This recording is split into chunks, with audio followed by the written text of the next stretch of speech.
Yo, what's up teman-teman? Balik lagi bersama saya dengan Bang Korea dalam segmen Ada Apa Ya? Hari ini kita mau bicara tentang sesuatu yang aneh. Biasanya kota-kota itu mendorong masyarakatnya untuk pulang cepat-cepatnya. Tapi hari ini ya kita dapat tahu di pemerintah Seoul itu malah nyuruh orang keluar malam. Kenapa ya? Lu harus tahu sekarang pemerintah Seoul lagi ngedorong orang-orang buat lebih aktif di kehidupan malam. Bukan cuma dibolehin, malah sampai dikasih insentif. Wow! Yang biasanya pemerintah itu sibuk ngebatasin jam operasional, ngurangin kebisingan di malam hari, atau nyuruh orang cepet pulang. Tapi di Seoul sekarang malah kebalik, Kams. Mereka pengen orang nongkrong lebih lama, makan lebih malam, jalan-jalan pas udah gelap, bahkan sampai mau nambahin opsi transportasi lebih malam, dan bikin jabatan khusus yang namanya Night Mayor. So, why? Pemerintah Seoul tiba-tiba pengen kotanya hidup sampai larut malam. Kalau ngomongin Korea Selatan, banyak orang Indonesia pasti langsung kebayang Seoul yang modern gitu ya. Tapi ada satu hal yang mungkin nggak banyak orang sadar. Kalau dibandingin sama kota-kota kayak Tokyo, Bangkok, atau bahkan sebagian wilayah Hong Kong, banyak kawasan di Seoul sebenarnya cukup cepat sepi setelah jam kerja selesai. Memang ada daerah seperti Hongdae, Gangnam, Itaewon yang masih ramenya minta ampun sampai malam. Tapi di luar kawasan-kawasan ini, banyak pertokoan yang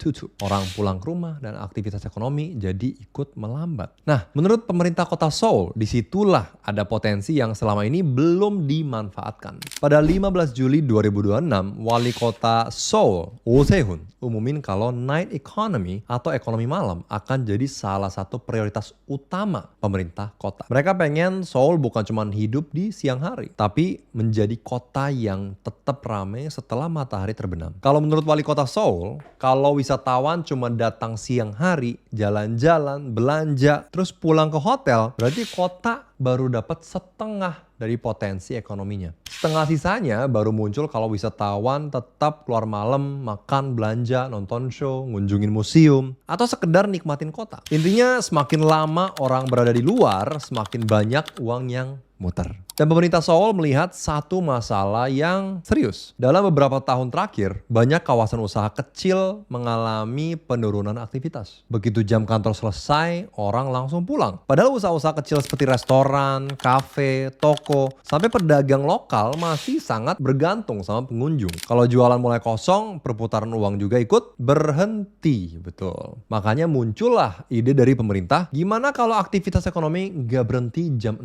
sore? Pretty good idea. Di sini muncul istilah night economy. Night economy yang dimaksud pemerintah Seoul bukan berarti mereka pengen memperbanyak klub atau tempat hiburan ya. Simpelnya mereka pengen hubungin pariwisata, budaya, transportasi, usaha kecil, keamanan, dan ruang publik. Semuanya jadi satu ekosistem.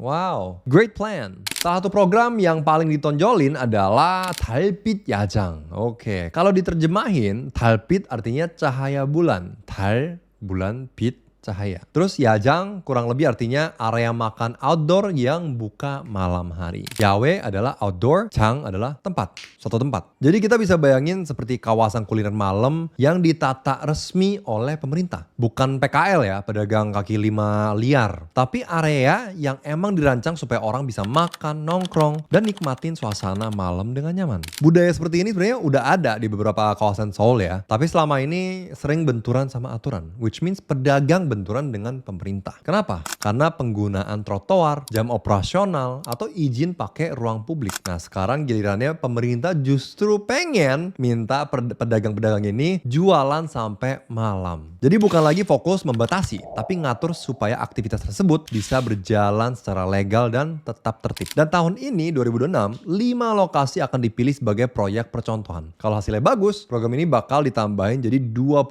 lokasi pada tahun 2028. Setiap kawasan yang terpilih bahkan bisa dapat dukungan dana sampai 2 miliar won. Wow, itu bisa sampai 20 M-an rupiah. Dana ini digunakan untuk memperbaiki fasilitas pejalan kaki, toilet, kebersihan, branding kawasan, dan kalau pengelolanya dinilai berhasil, masih ada tambahan insentif sampai 500 juta won. 5 M-an lah ya. Tapi kalau makin banyak tempat buka sampai malam, bukannya warga sekitar bisa terganggu. Yang Yang harusnya mereka tidur malah jadi keberisikan sama orang-orang dan usaha-usaha yang buka tengah malam. Nah, pemerintah juga pikiran hal ini. Mereka rencananya pengen bentuk forum yang isinya pedagang dan warga lokal. Warlock. Tujuannya apa? Supaya masalah kebisingan, kebersihan, dan jam operasional bisa diselesaikan bersamaan. Semoga forumnya nggak dijadiin kayak ormas kayak di sini gitu ya. Di beberapa rencana yang diumumin, pelaku usaha juga akan diminta menyepakati aturan soal pengelolaan suara dan jam buka. Dan kalau melanggar, mereka bisa dikenain pembatasan. Which means kurang revenue dong, kurang omset gitu ya.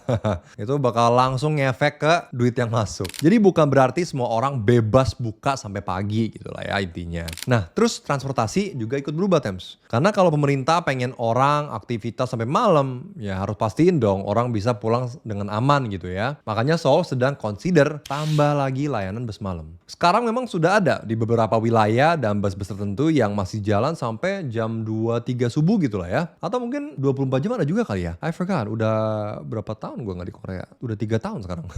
Wait, 4 ya? 3, 4, 5, 6. 4. Jadi last time I was there masih ada bus-bus malam. Kecuali pas COVID tuh. Nah, bus malamnya dikurangin banget sampai ada beberapa yang dihilangkan sama sekali. Sampai airport bus yang subuh pun dihilangin. Anyways, back to our story. Makanya Seoul sedang consider menambah layanan bus malam gitu ya. Dan selain itu, ini yang menurut gue keren sih. Pemerintah juga mulai bahas kemungkinan penggunaan bus dan taksi yang self-drive di masa depan. Self-drive. Nggak perlu supir lagi. Semua ini tujuannya supaya kehidupan malam tetap nyaman tanpa ngorbanin akses transportasi. Dan bukan cuma transportasi. Tempat wisata juga bakal ikut berubah. Museum, galeri seni, sampai istana kerajaan. Jam operasionalnya sedang dipertimbangkan untuk diperpanjang. Wow, coba bayangin kayak malam-malam kita bisa masuk di kawasan-kawasan kerajaan gitu ya, Gyeongbokgung malam-malam. Wah, cakep banget. Sekarang ada juga, tapi waktunya sangat-sangat dibatasin. Dan sementara di Han River, pemerintah sedang mempertimbangkan berbagai aktivitas baru agar kawasan ini tetap hidup sampai malam. Bahkan ada ide seperti sauna malam dan pindahin acara Hibernation Contest. Hibernation Contest ini lomba tidur ya, yang sempat viral tahun lalu. Nah, itu bakal dipindahin ke kawasan DDP.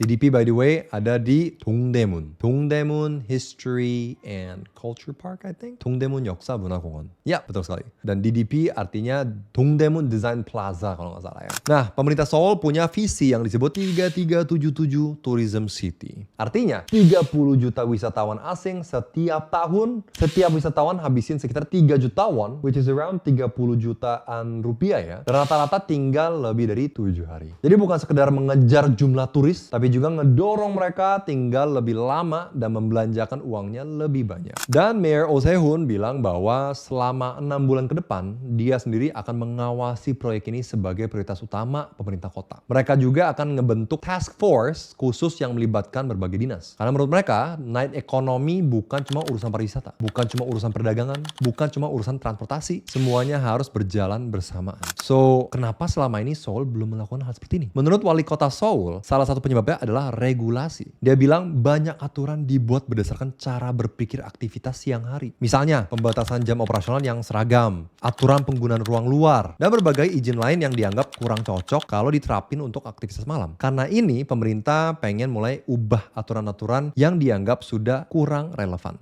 Nah, disinilah muncul istilah night mayor. Kalau denger namanya kayak apa ya? Seperti wali kota khusus malam gitu ya. Padahal bukan. Konsep ini pertama kali terkenal di Amsterdam, Belanda, Netherlands. Tugasnya adalah menjadi penghubung antara pemerintah, pelaku usaha, warga, hingga aparat keamanan. Bukan ormas ya, aparat keamanan. Task force. Karena kehidupan malam selalu punya dua sisi. Satu sisi, pedagang pengen buka lebih lama. Dan wisatawan ingin menikmati kota. Tapi di sisi lain juga, warga sekitar juga pengen tidur dengan tenang. Nah, Nightmare ini bertugas mencari keseimbangan antara kepentingan-kepentingan ini. Dan Seoul sekarang ingin mengadopsi pendekatan yang sama. Menurut gue pribadi, ini very interesting. Karena lama-lama Seoul bisa jadi kayak New York City ya. New York. Nanti dapat julukan A City That Never Sleeps. Atau kota yang gak pernah tidur. Dan rencana ini lumayan di luar Nurul juga ya. Biasanya kalau ekonomi sedang melambat, yang dibahas adalah pembangunan gedung baru, kawasan industri baru, atau investasi besar. Sementara Seoul justru ngelihat sesuatu yang selama ini selalu ada, yaitu malam hari. Waktu yang biasanya dianggap sebagai akhir aktivitas ekonomi, sekarang pengen diubah menjadi sumber pertumbuhan baru. Very good, very good. Jadi resource-nya udah ada semua gitu ya. Nah, apakah nanti berhasil? Kita belum tahu. Karena tantangannya ya nggak sedikit juga ya. Mulai dari kebisingan, keamanan, hubungan dengan warga. Kita akan lihat sampai mana wisatawan bener-bener akan tinggal lebih lama dan spend uang lebih banyak. Nah, sekarang gue pengen tanya lu pada, kalau misalnya di Indonesia, kota kayak Jakarta, Bandung, Surabaya, Jogja, atau kota lain juga diterapin konsep seperti ini, kira-kira bisa bikin ekonomi kota makin meningkat atau tidak? Correct me if I'm wrong. Menurut gue nggak bisa. Bukan maksud gue pesimis ya. Tapi menurut gue Jakarta masih di dalam list salah satu kota yang nggak aman bagi orang asing. Malahan warga Indonesia juga masih ngerasa nggak aman di malam hari. Begal lah, preman lah, pencabulan lah, banyak lah. Dan belum ormas yang nggak diatur oleh pemerintah. Tapi mungkin bisa juga malah ekonomi kota naik. Asalkan pemerintah benar-benar peduli dan atur keamanan negara Indonesia. Negara tercinta ini. Let me know what you guys think. Comment down below. Dan jangan lupa like dan subscribe kalau kalian enjoy video ini. Biar kalian dapat video ada apa ya selanjutnya. Annyeong, apa kata dunia?